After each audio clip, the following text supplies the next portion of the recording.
Watched my fiance marry my sister, then I turned their wedding into their ruin. A golden sunrise camera pans over an elegant estate. Emma radiant is seen having her hair done. Her bridesmaids giggle around her. Today, I finally become Mrs. David Hall. She receives a letter slipped under her door. She smiles and reads it in letter. Her fianc said, I can't wait to spend forever with you. Guests begin to arrive. Opulence everywhere. Emma's sister Lily enters in a subtle white dress not appropriate for a guest. She always tried to outshine me. Even today, Emma's father whispers something to Lily. They both smile too coldly. Emma's childhood friend Sasha tries to pull her aside. Sasha holds her phone showing something, but Emma brushes it off with a hug. Don't worry, I trust them. Sasha hesitates, looks at Emma one last time. Sadly, Emma gets a call from the event manager. There's a situation. She walks into the ballroom. Shock. Lily is wearing Emma's wedding dress, standing next to David. Their parents clap. A photographer takes pictures not of Emma, but of Lily and David. She wasn't just my sister. She was my best friend. He wasn't just my fiance. He was my future. They stole it all and smiled while doing it. Emma stands frozen as guests murmur. Lily smirks. David avoids Emma's eyes. Her mother whispers, you were never good enough. Let it go. Emma walks away in silence. The bouquet falls. Tears well up, but never fall. Don't scream, don't cry, don't beg, just vanish. He drives away alone. Tears hit her cheeks in the dark of the car at the airport. She stares at the departure board. Her credit card declines. Her wallet is empty. They didn't just humiliate me, they erased me, but they forgot who I really am. Quick flashes of childhood. Emma and Lily growing up. Emma helping Lily cheat, letting her win, always being kind. Now she sees the pattern she was used. Always Emma staring at her reflection in an airport mirror. She wipes away her tears. She pulls her hair back tight. Transformation begins. You married the wrong sister, now watch what the right one becomes.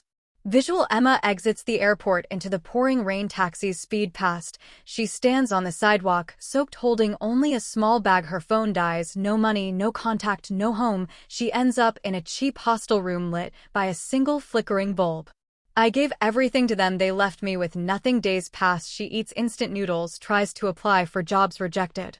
Sits at a cafe with a resume, accidentally sees a wedding magazine featuring Lily and David's marriage on the cover. Her hands tremble. She walks out in a daze, leaves her untouched coffee in an alley. She finally collapses. Tears rage. A breakdown. Why them? Why not me? Because I let them walk all over me. That's over. Emma finds work cleaning offices at night. She watches business people talk in meetings while she mops. She begins to take notes, study what they say, what they wear, how they walk. They never notice the cleaning lady, but the cleaning lady sees everything.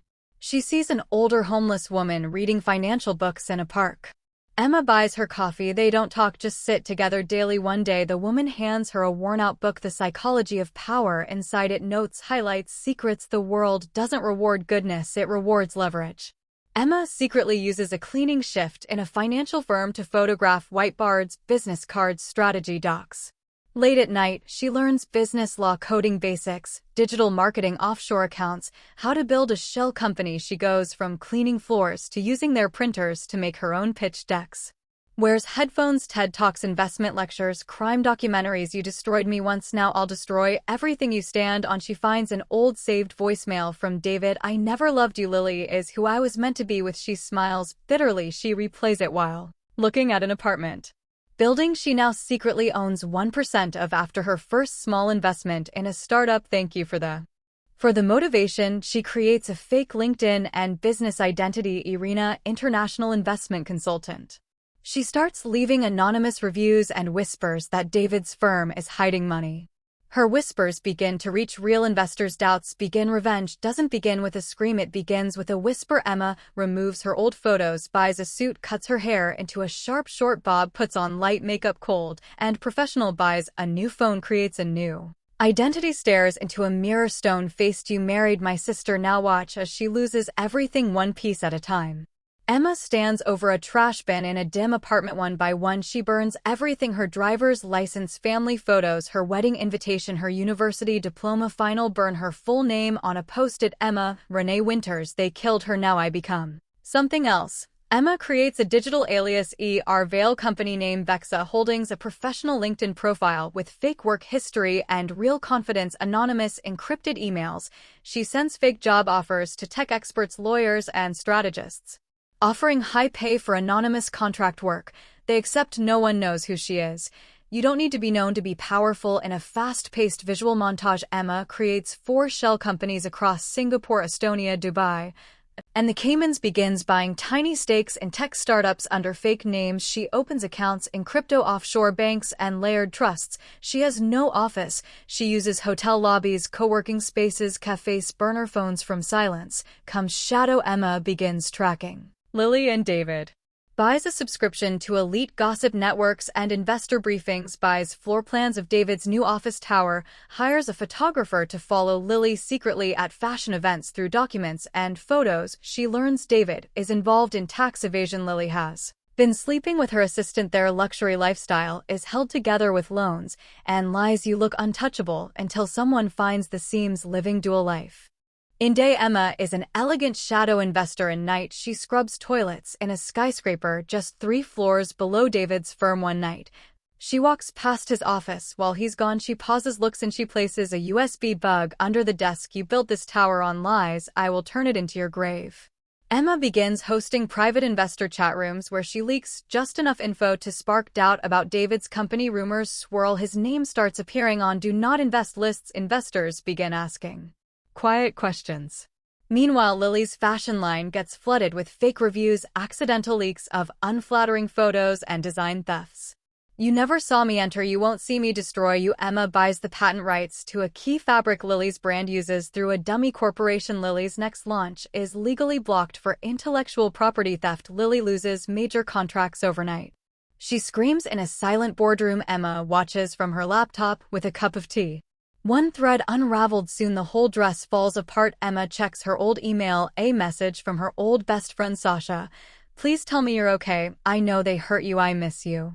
Emma hovers over the reply button, then deletes the message. Final visual, she looks at her own face in the mirror. No warmth, just cold fire. She died the day they laughed at me. What lives now is vengeance. Emma walks through an empty art gallery alone. Abstract paintings of fire-shattered glass and rising wings line the walls. She stands before one, a phoenix rising from ashes. Revenge isn't rage, it's rebirth. Emma launches Vexa Group, a ghost consulting empire. She recruits former enemies of David's firm, people he betrayed, fired, or crushed. They never meet her face to face, only emails. Encrypted surgical news reports quietly reference Vexa as the rising silent firm behind several tech disruptions. CEOs whisper, we don't know who's running it, but they're winning. You built your empire on charm. I built mine on your victims. Emma carefully edits recordings from the USB bug and David's office, talks of tax evasion, offshore manipulation, degrading comments about investors.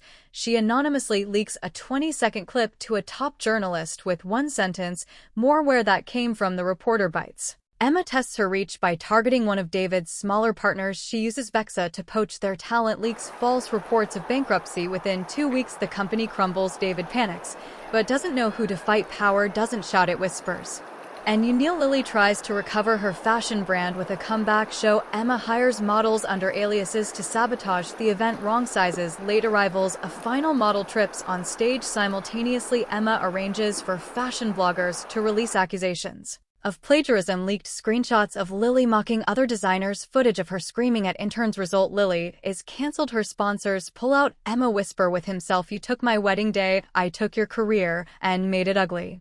Emma meets secretly with a disgraced banker, a celebrity scandal PR agent, a hacker for hire.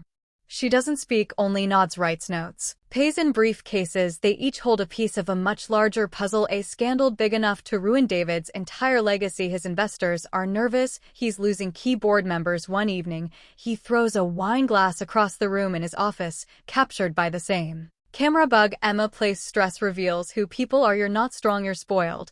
Emma creates fake influencer accounts and stirs public sentiment against elitism, against cheating CEOs, against nepotism queens like Lily. Trending hashtag appears, hashtag down with the Halls. She watches their online presence collapse in real time. Emma finishes assembling a massive expose, documents, video clips, tax reports, victim statements. She schedules it for automatic release in 30 days unless manually stopped. Then she sends one anonymous email to David, you don't know me, but I know you have 30 days to Confess or the world will. David looks pale, terrified, paranoid. Emma said you don't know it yet, but I already won. Emma walks through a skyscraper. She now owns 40% of no one recognizes her. She passes a copy of Forbes magazine. Vexa listed as the silent force reshaping industry. The phoenix doesn't just rise, it scorches the ones who set the fire, becoming someone else. He changed himself. Emma steps into a high-end salon in Paris. Her long, simple hair becomes a sleek, sharp platinum bob, wardrobe tailored couture, minimalist, but dangerous, all black, deep red, silver passport opens. New name Eva Ryland. Emma Winters is dead. Eva Ryland owns the room. Emma enters a luxury gala at the Venice Grand Hotel. Red carpet, cameras flash. She's escorted in by a Middle Eastern oil investor, a former Vexa client. Across the room, Lily and David enter, slightly flustered, less radiant than before. They glance at Emma, but don't recognize her. David stares for a second. She looks familiar. Lily brushes it off. You once looked through me, now you can't look away. Emma begins appearing at all the same events they attend: art auctions, tech conferences, charity galas, always with new people, influencers, diplomats, royalty. She never introduces herself, only smiles politely. Lily begins feeling threatened by Eva's presence. David becomes curious. Emma leaves behind tiny clues. Wears the same perfume she wore when she dated David. Glances too long at Lily's diamond earrings. Once hers. Buys out a restaurant reservation right before Lily arrives. One night, David sees Eva walking out of a black car and freezes. She smirks, disappears inside a building. You don't believe in ghosts, but you're starting to see one. Emma befriends David's mentor at a tech summit, wins him over with insight and charm. He invites her to a private investor dinner where David and Lily are guests of honor. Emma enters last. Lily drops her glass. Seeing her up close, David stands slowly, staring, uncertain. Emma smiles at them and simply walks past.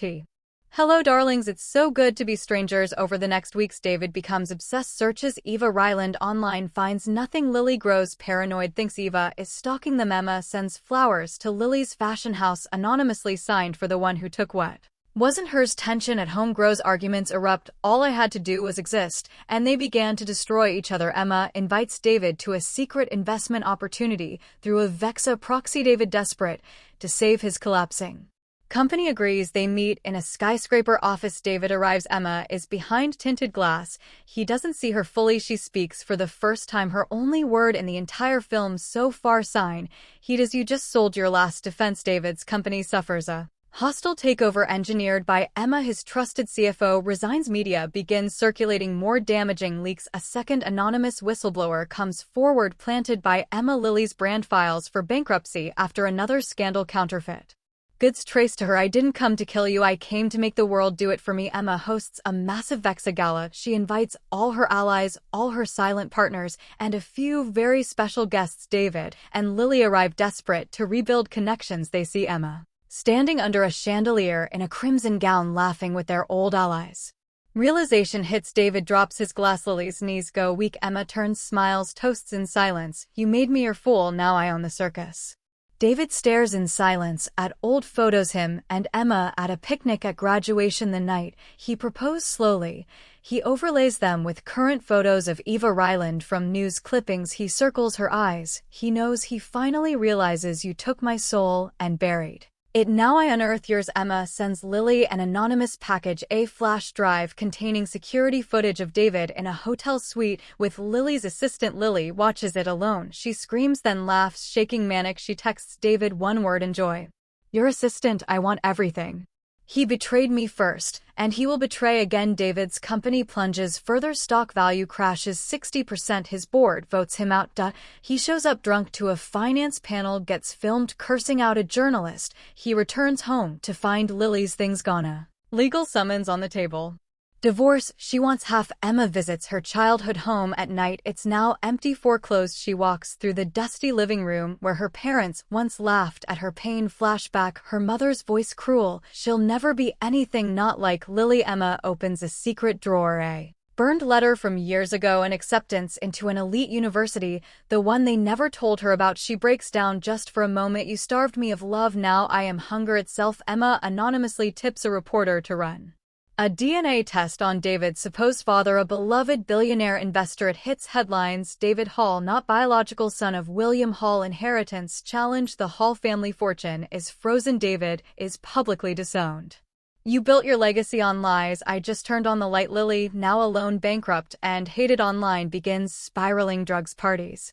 Scandals, sleeping with toxic men for validation. Emma leaks old private messages Lily sent about body-shaming interns and mocking suicide survivors. Social media cancels her forever. Final image, Lily sobbing in a nightclub bathroom stall while outside a new It girl wears a design stolen from Lily's last collection. You wanted to be worshipped, now you beg to be forgotten. David, now homeless and alone, sits in a dark motel room. He records a video. He confesses everything, admits to betraying Emma, stealing her ideas, sleeping with Lily during their engagement. Emma watches the video stone-faced.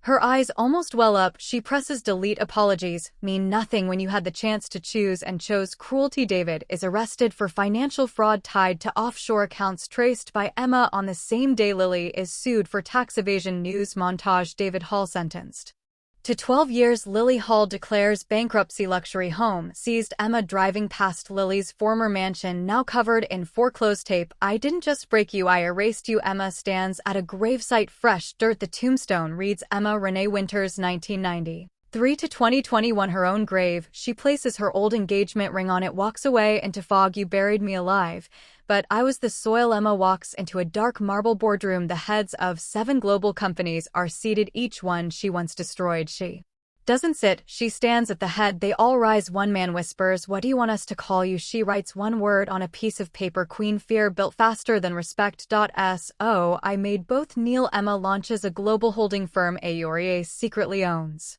media conglomerates, political think tanks, AI surveillance startups, luxury fashion companies using Lily's stolen blueprints. No one knows who owns it. The CEO appears only via encrypted audio. Employees only refer to her as the architect. You knew me when I had nothing, now I own everything you dream of. Emma throws an elite masquerade party. All black and silver crystal chandeliers. Opera music. Guests include celebrities, royals, and enemies. Lily shows up uninvited, wearing a fake smile, pretending wealth. Emma walks by, her mask on, whispers one sentence, the velvet you're wearing, it's mine. I let her pretend to matter, because nothing hurts worse than being irrelevant. A hacker group tries to blackmail Vexa. They say they know Emma's real identity, threaten to expose everything. Emma doesn't flinch. She lures the leader to a private island under the guise of a deal. He vanishes. Next day, the hacker forums go dark. Your power is proven not when you fight, but when you vanish. The storm before it hits. Lily remarries a politician. Emma funds the opposing candidate using a shell company. Just before the election, she leaks a sex tape of Lily with her husband's brother. Lily's name becomes taboo in elite circles. She climbed on my shoulders, now she drowns in the Lily said, now she drowns in the ocean I created. Emma stands in her $60 million penthouse. Floor to ceiling windows, no photos, no warmth. She opens an old leather notebook, her diary from when she was 22. One line is underlined, all I ever wanted was to be loved. A tear slips down, she wipes it away with a diamond ring. Revenge fed me, but it didn't fill me. Emma receives news her mother is dying. Her father passed months ago, and no one told her. She returns to her hometown, walks into the hospital silent. Her mother opens her eyes and says, I always loved your sister more. Emma says nothing. She leaves that night. Her mother dies alone. I became what you feared, because you never fed what you should have loved. Emma attends a global summit. She speaks from behind a silk curtain. The world speculates, who is she? Meanwhile, someone new arrives, a young tech prodigy named Isla Morn, building influence. She's bold, brilliant, and ruthless. Emma watches her from afar. I see myself in her, and I remember the girl I buried. Emma sits in her penthouse, now entirely glass. The city lights pulse below. No voice, no visitors, no laughter. She puts on a record, soft jazz. She closes her eyes. One slow, silent tear slides down. I won the game, but lost the reason I started playing. Emma sits on her balcony at 3 a.m. sipping tea in silence. Her AI security alerts flash. Isla Morn flagged high-risk intelligence. A digital dossier unrolls in front of her. Age 25. Founder of Circa, a rising quantum tech firm known as the Silent Serpent. I spent 15 years becoming untouchable, and now I smell blood on the wind. Emma attends a private roundtable of 12 world leaders. Isla walks in confident, sharp eyes, a designer dress eerily similar to Emma's iconic style. She sits beside Emma uninvited. Isla, I've admired you for years, but admiration fades, power doesn't. Emma smiles just once. Emma, so she came to kill the queen. Isla begins copying Emma's playbook, buys 22% of a company under Emma's umbrella, poaches Vexa engineers, starts spreading rumors Emma is out of touch. Media begins calling Isla the new architect. Emma responds silently, leaks Isla's college expulsion for ethics violations, buys the building Circa is headquartered in, and raises rent 400%. She wanted to be me, she forgot I wrote the script. Emma invites Isla to a private villa in Montenegro, offers her a deal, merge Circa into a rule together over wine. They walk the cliffside gardens. Emma, you could be my heir or my mistake. Isla, I don't inherit, I conquer. Emma smiles, tosses her wine over the cliff. She chose war. Isla fakes compliance and signs a temporary partnership, but secretly she works with Emma's last living enemy, a Russian oligarch. Emma bankrupted. In part 3, they plan a cyber ambush on Oria's assets on the launch night of Circa's new AI. Isla hacks into Vexa, but finds a counter virus already waiting. Her system implodes. Emma watches from a blacked-out theater box, one line of code on the screen: I was the virus. You were the host. Media turns on Isla. Was Circa a scam? Vexa exposes deepfakes used in Circa marketing. Investors flee. Emma purchases Circa for $1. She walks through its headquarters. Employees bow their heads. In Isla's office, she finds a photo of Isla as a child clutching one of Emma's first magazine covers. She didn't want to replace me. She wanted to be seen by me. Isla shows up at Emma's charity gala. A final confrontation. Isla, you destroyed me. Emma, I gave you a mirror.